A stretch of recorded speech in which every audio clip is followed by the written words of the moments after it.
어, 갓설저 말씀 충만 산상수훈 7번째 말씀 나누려고 이렇게 하는데요.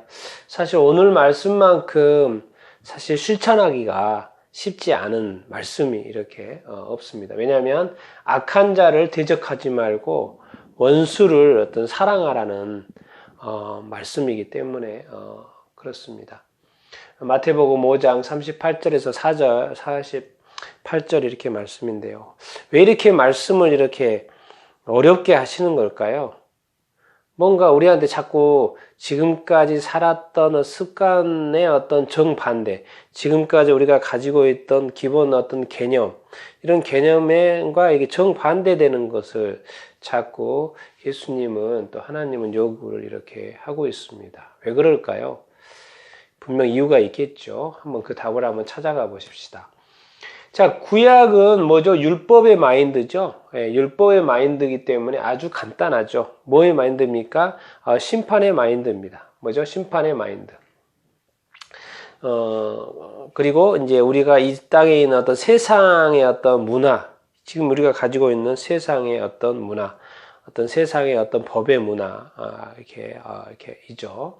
그런데 신약에 와서의 예수 마인드는 완전히 다릅니다. 구약에 비해 신약에 와서의 예수 마인드는 완전히 달라요. 왜 예수 마인드가 다를까요? 이제 세상 문화가 아닌 어느 나라 문화입니까? 예수 마인드는 하나님 나라의 문화입니다. 하늘나라의 어떤 또 문화예요. 세상의 문화는 땅의 문화죠. 그러니까 땅의 세상 문화와 하늘의 하나님 나라의 문화는 또 완전히 다른 거죠. 그러니까 예수님께서 하신 말씀이 완전 전혀 다른 말씀을 하는 거죠. 하늘과 땅이 다른 그 이유 때문에 그렇습니다. 그래서 오늘 말씀을 가지고 한번 이야기를 이렇게 어떻게 다른지 보면, 자, 구약에서는 뭐죠? 눈은 눈으로, 뭐죠? 이는 이로 갚으라. 이렇게 말을 이렇게 하고 있습니다. 뭐죠? 눈을 다치게 했으면 눈을 다시 그 상대방의 다치게 한 사람의 눈을, 때리든지 그만큼의 동일한 어떤 대가를, 이렇게 지불하게 하라. 그러는 것이죠. 이를 부러뜨렸으면 또 상대방의 이도 부러뜨리라는 것입니다. 그러니까 구약의 마인드는 기본적으로 이렇게 심판의 마인드입니다. 그래서 아주 심플합니다. 간단해요. 피해 입힌 만큼 또 피해를 입히면 되고, 또 피해 입힌 만큼 또 돌려받으면 되고, 그런 어떤 관계이고 심판 마인드죠. 그렇죠? 예, 심판 마인드예요. 그런데 예수님이 이렇게 오셔가지고 이 구약의 말씀을 언급하면서 전혀 다른 말씀을 이렇게 하세요. 예수님께서 말씀하시기는 뭐예요? 이 악한 자에 대해서 우리 어떤 사람들에게 그 악한 행동을 하고 악한 일을 하는 사람들 있잖아요. 그런 사람에 대해서 대적하지 말라고 이렇게 이렇게 합니다. 왜 그렇습니까? 예를 들면 이러죠. 오른쪽 밤을 이렇게 때렸어요. 그런데 왼쪽 밤도 오히려 돌려대라는 거예요. 이건 도대체 무슨 말씀입니까? 자, 속옷을 가지고 가려고 해요. 나를 고발해가지고 속옷을 막 가져가려고 해요. 그런데 오히려 덤으로 겉옷까지 주라는 거예요. 아니, 나를 억지로 오리를 가자고 막 그래서 막 끌고 가려고 하는 거예요. 그런 사람에게 오히려 그냥 심리를 가주라는 거예요. 심리를 동행해 줘버리라는 거예요. 이건 뭡니까? 자, 구하는 자에게 뭐죠? 주고 또 꾸고자 하는 자에게 또 이렇게 거절하지 말라. 이렇게 이야기를 이렇게 합니다. 자꾸 이렇게 보면은 어떻게 보면 손해죠, 손해. 손해 보라는 거예요. 손해 보라는 거예요. 손해 보라는 거예요. 네가 가지고 있는 거에 대해서 나눠주라는 거예요. 아니, 내가 가지고 있는 것이 없는데 그걸 또 나누어줘? 아니, 원래 이렇게 맞았으면 또 맞받아 쳐야 되는 게 맞지 않는 건가? 도대체 예수 마인드는 도대체 이게 뭐예요? 예수 마인드는 뭐죠? 이 사랑 마인드죠. 이렇게 사랑 마인드. 심판이 아니고 사랑의 마인드인 거예요. 그러면 도대체 그 사랑이라는 건 도대체 뭡니까? 뭘까요? 자, 그 말씀, 다음 말씀하고 또 연계해서 한번 보겠습니다. 또 이렇게 43절에 예수님이 구약의 말씀 인용하기에 이웃을 당연히 사랑하라 그랬죠. 그렇죠? 구약에도 이웃을 사랑하라 그랬어요. 그런데 이제 원수가 있어요. 원수. 나의 원수가 있는데 이 원수에 대해서는 미워하라는 게 기본 입장이었습니다. 구약에서는. 그러니까 당연히 심판 마인드죠. 이웃은 사랑하고 원수는 배제하고 미워하고 멀리하고. 그런 어떤 마인드, 구약의 이렇게 마인드. 신약에 와서 예수님이 오셔가지고 이 예수 마인드는 원수도 사랑하라. 이웃은 당연히 사랑하겠죠. 그런데 원수까지도 사랑하라는 거예요. 그리고 뭐요? 박해하는 사람에 대해서도 기도하라는 거예요. 아니, 자기 자신을 박해하는 사람을 위해서 어떻게 기도가 나옵니까? 하나님한테 그 사람을, 영혼을 하나님한테 맡겨 올리는 것이 그게 이렇게 쉽습니까? 절대 그렇지 않죠. 그렇지 않습니다. 그런데 이상하게 예수님도 십자가에 못 박혀 죽을 때 저들의 죄를 몰라서 한다고 이렇게 말하고, 스데반 집사님도 돌 맞아 죽으면서도 저들의 죄를 용서해달라고 그러고 저들의 죄들 대해서 이렇게 언급을 이렇게 하죠. 저들의 죄를 용서해달라고. 아니, 자기가 맞아 죽으면서 저 원수 같은 저 돌로 치는 사람들에 대해서 뭐죠? 용서해달라고 그러고 저들에게 죄를 돌리지 말라고 이런 말을 하죠. 도대체 그 마인드는 어찌 뭐예요? 그게 이제 예수 마인드인데 원수를 사랑하라. 근데 예수님 설명하는 게 뭐예요? 하나님은 악인과 선인에게 뭐죠? 악인과 선인에게 뭐요? 동일하게 뭐요? 해를 비친다는 거예요. 햇빛 있죠? 햇빛, 태양의 햇빛 구분하지 않는다는 거예요.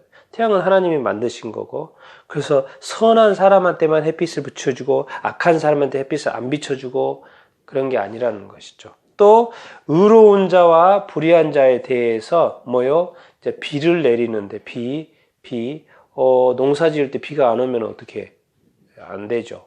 비가 필요하죠. 그래서 의로운 사람한테는 비를 주고 불의한 사람은 또 하나님이 비를 안 내리고 그러지 않는다는 거예요. 의롭든 의롭지 않든 비를 동일하게 내리고 악하든 선하든 비를 동일하게 이렇게 내린다는 것이에요. 우리하고는 좀 다르죠. 우리는 늘 구분하려고 하고 구별하려고 하고 또 차별하려고 하는 것이 우리의 어떤 기본적인 마인드고, 근데 그거 알고 봤더니 그것이 이제 구약적인 마인드, 구약의 어떤 율법적인 마인드. 그리고 이제 이방인들의 마인드, 이제 그 유대인의 입장에서는 이방인의 어떤 마인드, 이방인의 어떤 사랑 어떤 방식이죠. 왜? 나의 가족, 내가 사랑하는 사람은 사랑하는데 뭐죠? 나의 원수는 미워하는 마인드. 뭔가 차별인데 하나님이 이렇게 말합니다. 내가 온전한 것처럼 하나님이 예수님이 말해요. 하늘에 계신 너희의 아버지 하나님이 온전하신 것처럼 너희도 온전하라. 너희도 완전하라. 이렇게 말씀을 이렇게 하고 이렇게 있습니다. 과연 우리가 이렇게 하나님은 그렇죠. 온전할 수 있지요. 왜? 사랑이시니까. 그런데 우리가 과연 이게 온전하지 할 수 있을까?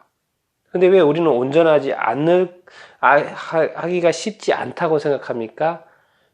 우리는 이미 선과 악의 사랑과 미움의 삶에 젖어 있기 때문에, 그리고 그 마인드가 딱 들어있기 때문에요. 이것이 늘 어려워 보이고, 이렇게 힘들다는 생각을 이렇게 하죠. 그런데 여기서 이제 우리가 답을 찾을 수 있는데, 어떻게 그게 가능한가? 그건 뭡니까? 이 사랑의 본질적인 접근을 이렇게 해야 됩니다. 사랑의 본질. 자, 우리가 옛날에는 어떤 죄인이었죠. 죄인이었죠. 그런데 우리가 예수 그리스도를 믿고 이제 의인이 됐죠. 의인이 됐죠. 그렇죠? 의인이 됐습니다. 그러면 이제 의인에 합당한 삶을 살아야 되는 거잖아요. 나중에 알고 봤더니 하나님은 서로 사랑이에요. 그리고 예수님도 새 계명을 주시는데 내가 너희를 사랑한 것처럼 사랑하라는 거예요. 예수님이 어떻게 사랑했습니까? 우리를 죽도록 사랑했죠. 그렇게 너희도 죽도록 사랑하라고 이렇게 말씀을 이렇게 하세요. 예수님도 보니까 사랑의 본질이에요. 그러니까 자기 십자가를 지고 또 그 십자가의 길을 가요. 희생의 길이죠.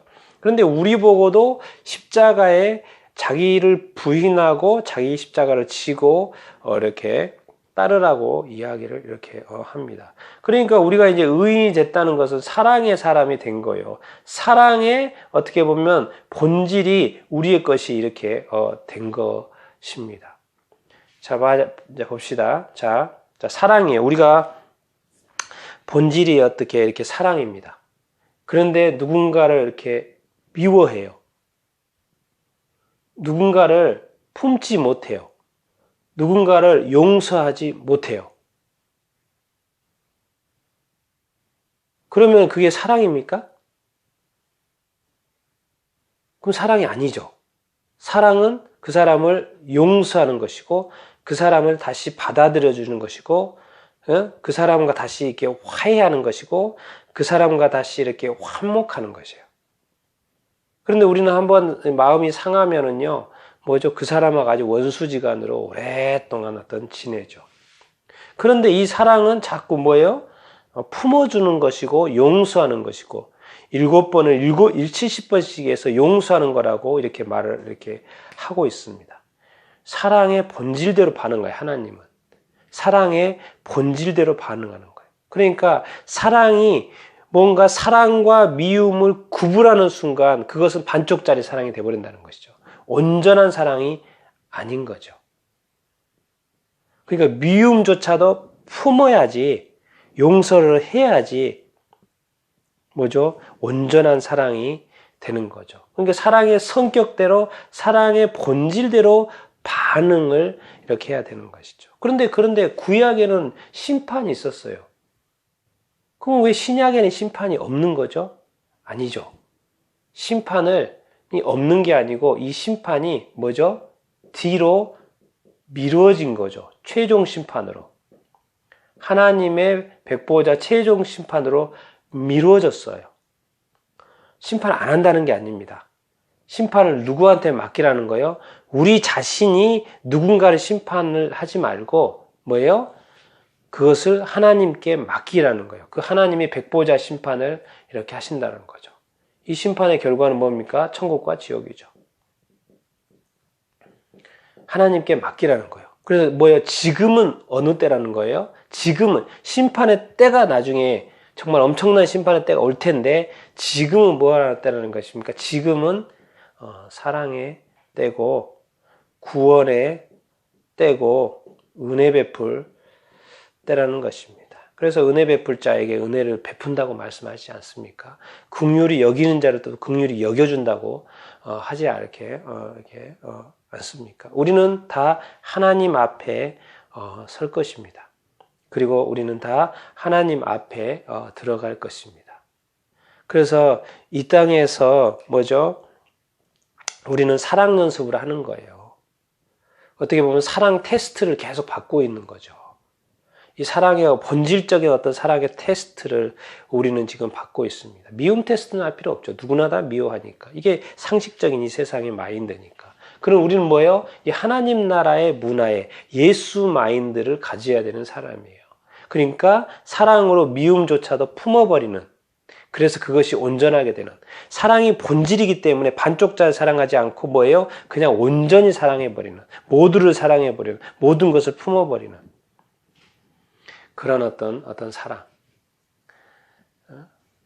그런 사랑을 이야기하고 있습니다. 그 분이 온전하신 분이 하나님이고, 그리고 그 온전한 하나님 같이 우리가 하나님의 아들임으로 그런 온전한 사랑을 주문하고 이렇게 있습니다. 구약에서처럼 치고 심판하려고 하지 말고 신약에서 모두를 어떤 사랑해라, 조건에 상관없이 사랑할 수 있는 사람이라 되어야 된다, 이렇게 말을 이렇게 하고 있습니다. 쉽지는 않습니다. 왜? 우리는 이미 과거에 그런 어떤 기억들이 다 있기 때문에. 그런데 우리가 기억해야 될, 우리는 이미 본질적으로 바뀌었습니다. 우리의 본질이 이제 사랑이다. 본질 자체가 사랑. 사랑의 본질을 가지고 있는 우리가 뭐죠? 사랑의 본질대로 반응하는 연습, 테스트를 끊임없이 해야 되겠죠. 그래서 우리가 또 영적으로 좀 더 성숙하면 그것이 더 쉬워지겠죠. 나는 오늘 이 예수님의 이 사랑 마인드, 어떤 사랑의 어떤 주문에 대해서 이해하게 되기를 바라고, 그래서 사랑함으로 이 세상에 어떤 빛이 되어지는 그런 어떤 삶을 좀 살아낼 수 있게 되기를 축원합니다.